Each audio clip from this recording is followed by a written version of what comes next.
Mahilig ka bang mag-selfie o mag-live selling? Kailangan mo ng malinaw at high quality front camera para laging clear ang shots mo. Kaya pinili na namin ang mga best smartphones na may 32 megapixel at 50 megapixel selfie cameras para sa mga detailed na shots at smoother live streaming. Kaya ngayon aalamin natin kung alin ang pinakasulit para sa budget mo. Kung under 9K ang budget mo, sobrang sulit nito dahil aside sa mataas na pixel ng front camera, meron na din tong quality display. Walang iba kundi ang itel S25 Ultra. May 6.78-inch Full HD Plus 3D Curved AMOLED display, 393 ppi, 120Hz refresh rate, 1400 nits at Gorilla Glass 7i. Naka-Unisoc T620 on Tutu score na around 322K, 8GB RAM, 256GB UFS 2.2 storage, Android 14 at up to 2 major Android upgrades. Magaling sa camera, naka 50 megapixel main at yung 32 megapixel selfie shooter. Idagdag mo pa ang 5000 mAh battery, 18 watts charger at bypass charging. May SRP na 8,299 pesos. Paalala lang, hindi lang megapixel ang basihan ng camera quality. Mas mahalaga pa rin ang sensor size, image processing, OIS at aperture. Pero again, para sa ganitong budget, halos same lang lahat ng sensor na ginagamit. Ang advantage naman kasi ng mataas na megapixel ay pwede kang mag-zoom in o mag-crop nang hindi lumalabo ang image o video quality. Pero again, syempre may limit pa din yan. Ang susunod naman sa ating listahan ay ang Infinix Note 45G. May 6.78-inch Full HD Plus AMOLED, 393 ppi,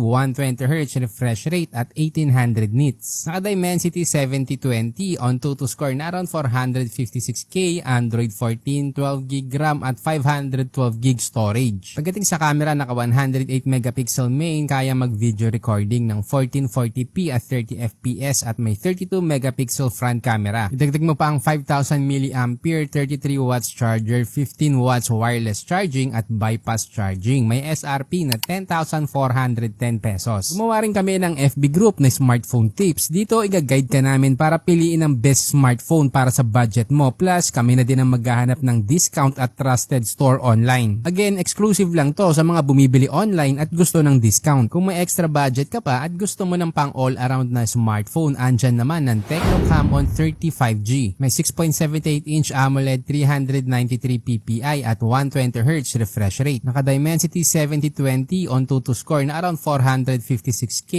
8GB RAM, 256GB storage, Android 14 at up to 2 major Android upgrades. Pagdating sa camera, may 50 megapixel main with OIS, kaya mag-video recording ng 4K at 30fps at may 50 megapixel selfie shooter. Andyan din ang 5000 mAh battery at 70 watts charger. Para sa iba pang feature, meron tong IP54 dust and water resistant. May SRP na 11,929 pesos.